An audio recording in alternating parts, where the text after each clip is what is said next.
What if Counter-Strike was an RPG? What are the roles, the classes, the races that you'd find in the world of Counter-Strike? The world of Strikelandia. I'm Farivar, this is Dupe Counter-Strike, and I still haven't beat this guy after 200 hours.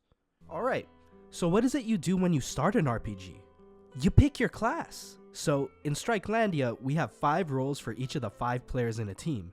Therefore, we have 5 classes. For example, if you are conniving, if you are backstabby, and just completely all around untrustworthy, you might work for Astralis. I mean, you're definitely a lurker. You are a rogue. The most infamous rogues include the criminals Get Right and Rops. But if you're the tumultuous sort who doesn't care for sneaking about, and you like storming in and letting them hear you and fear you, you just might be an entry fragger. A barbarian, baby! The greatest barbarians, Yagoundar, Butcher of the Meek, and Zantaares, Warrior of the Peak clan.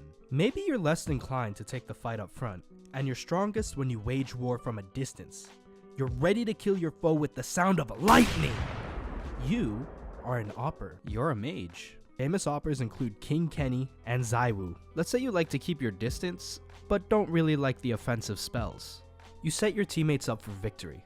And if they falter, it's up to you to take up the reins and bring victory.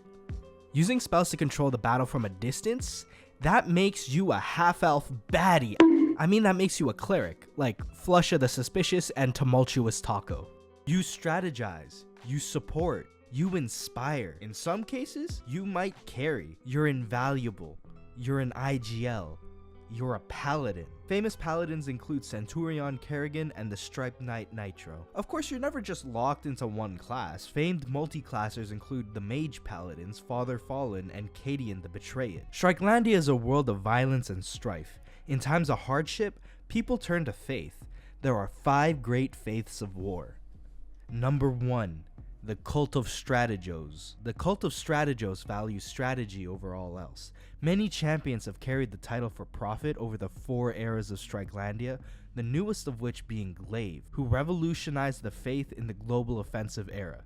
The Cult of the Strategos is the most popular in the Scandinavian spawn point. You often find the Cult of Strategos in every matchmaking game, hopelessly attempting to band together 4 other miscreants who don't listen to calls. In between matches, they're spending 4 to 6 hours daily pondering their orb. The Cult of Strategos also has a cultic ability, King's Speech, because the Cult of Strategos understands one thing: the mental is key and morale is everything. The Cult of Strategos can use Rally Cry to uplift their team in times of need. Notable members are Sir Snappy, Cadian the Betrayed, Praetor Pronax, and Centurion Kerrigan. The Cult of Power. Founded by the Prophet Scream, the Cult of Power prioritizes the mastery of aim over all else. Followers of this religion are often criticized for being one-trick ponies, often being accused of baiting and being useless in most cases. Members of the Cult of Power train in aimbots, Kovacs, and aim labs, only to lose to a cheater in matchmaking. The Cult of Power has extensive influence in Western Strikelandia,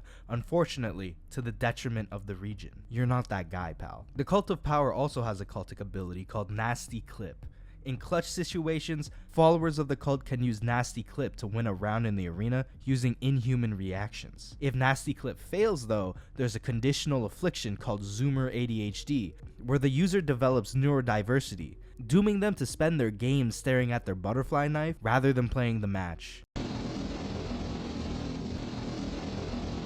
Notable members of the Cult of Power are Shroud of Reddit and Tens of Valorland. Foon the Father, Lol Yu the Son, Zun the Holy Spirit. This faith was birthed from the Holy Scroll Too Much for Z-Block when it descended upon the Cities of Strikelandia from the anonymous god Foon. Everything became about one thing: moving. The Cult of Dexterity have unlocked abilities incomprehensible to the clumsy like Bunny Hop, Vent Slide, and Silent Drop. The Cult of Dexterity spends most of their time refining core competencies such as KZ, long jumps, pixel surfs, and edge bugs. They can often be found in their natural habitat of DE Nuke. It is rumored that one of these cult members has been seen practicing his Mirage bench to bricks window jump for over 4 years, but never putting this practice into the arena. The Cult of the Coin. The Cult of the Coin was founded by the Prophet Onapixel, patron evangelist. Members of the Cult of Coin amass great wealth through the buying, selling, and collecting collecting of rare wares. They too have a cultic ability called Illuminati. Those in the cult of coin have the means to purchase great amounts of wares,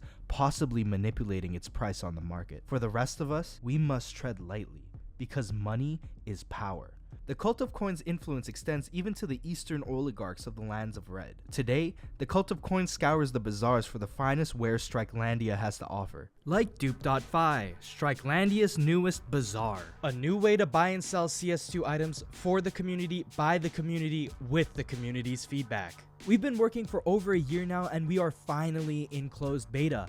I think you should join us. Here's why. Dupe is the absolute cheapest and safest way to buy and sell CS items. Signing up for our closed beta automatically enters you to win a bunch of cool skins, including this op fade. And you also get a 0% fee on your first $1,000 in sales, custom domain name for your personal stall, a founding member badge for your profile, and 200 dupe points. What the hell are dupe points? Well, I can't tell you what they are just yet, but they might be worth more than America's rune. So check us out at dupe.fi.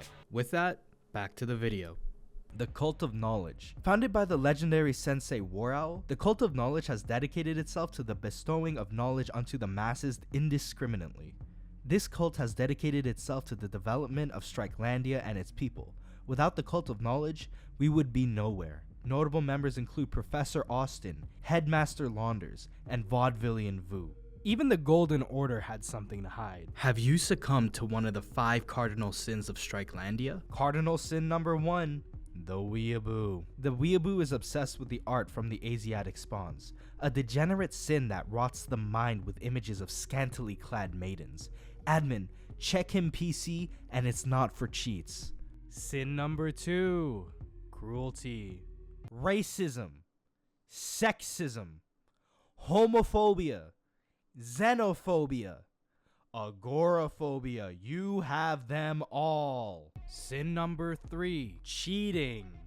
You sold your soul to the devil and you've now unlocked the secret class Warlock. Like, you got weighted dice. I don't know, you're just an asshole. Sin number 4, potion addiction. Hello, potion seller. I am going into battle, and I want your strongest potions. My potions are too strong for you, traveler.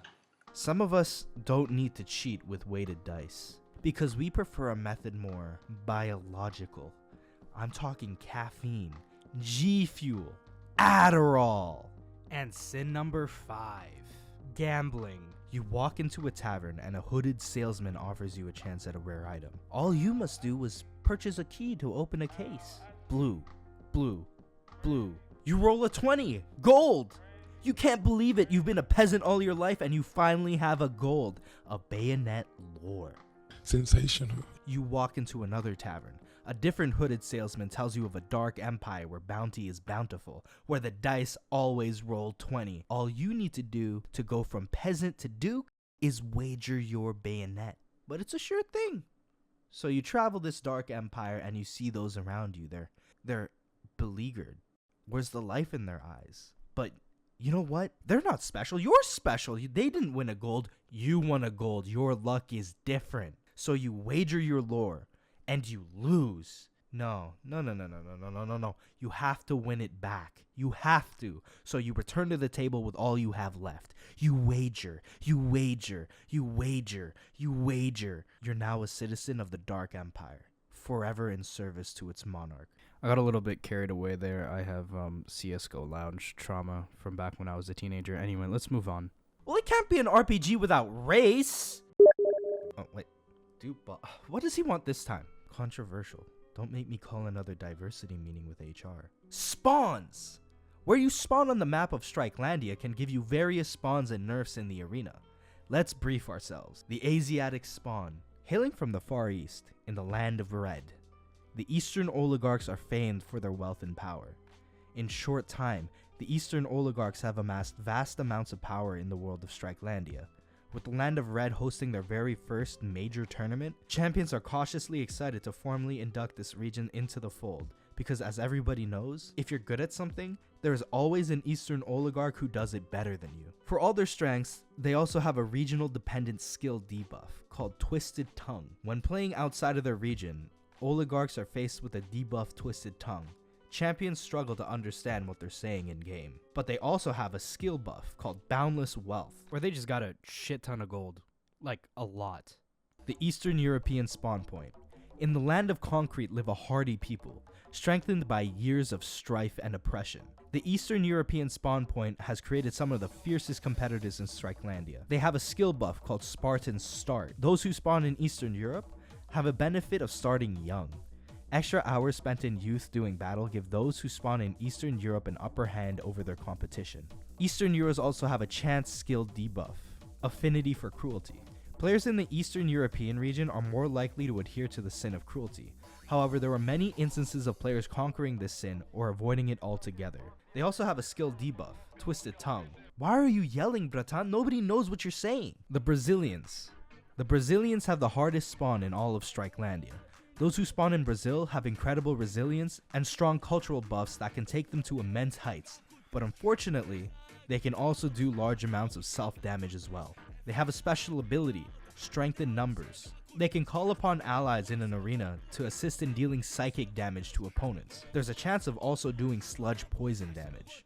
Here's an example of Brazilians using strength in numbers, putting a hex on the enemy team. Yeah, really well done. Really well done from Bad News Eagles, holding their nerve. That is a beautiful sight for day one of the Challenger stage. Absolutely magnificent. We've got it all. Now we just need the Brazilian teams to win. Yup, that's a hex. They have a skill buff, Trial by Fire. Having the hardest spawn in all of Strikelandia, the Brazilians are able to commit feats of great resilience. But they also have a debuff, Weakness in Solitude. While the Brazilians are strong in numbers, when there's an absence of their champions, their power levels normalize and even begin to wither. Loud and proud, baby, the American spawn point creates heroes and legends. We have a special ability called Fluke. When on home turf, Americans have a chance to activate Fluke, an ability that can carry campaigns to victory if the dice roll 15 or higher.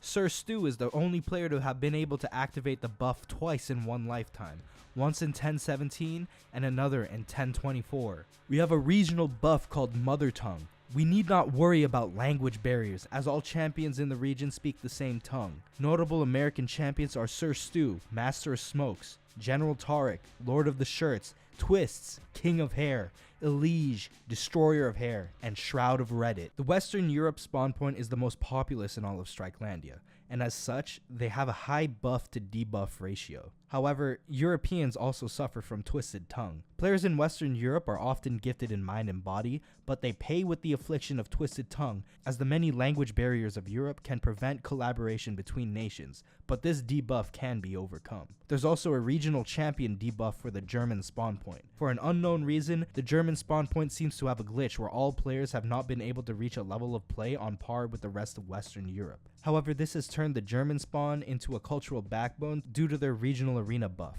Tournaments held in the city of Cologne apply a 200% general skill buff to all players participating, resulting in the greatest battleground in all of Strikelandia.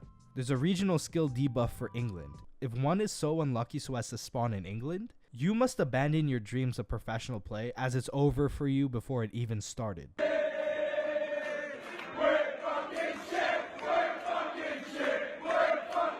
And for all of these debuffs, Western Europe still has the strongest buff, the regional skill buff for the Scandinavian spawn point, Healthy Heart. Spawns in Scandinavia have a societal buff wherein a player need not sacrifice as many needs as other spawns to achieve strong results. Social safety nets allow spawns in this region to pursue their dreams with confidence. Alright, you know what? All of this RPG talk is making me just want to play Elden Ring more, so I'm gonna wrap it up here. Like and subscribe! Thanks.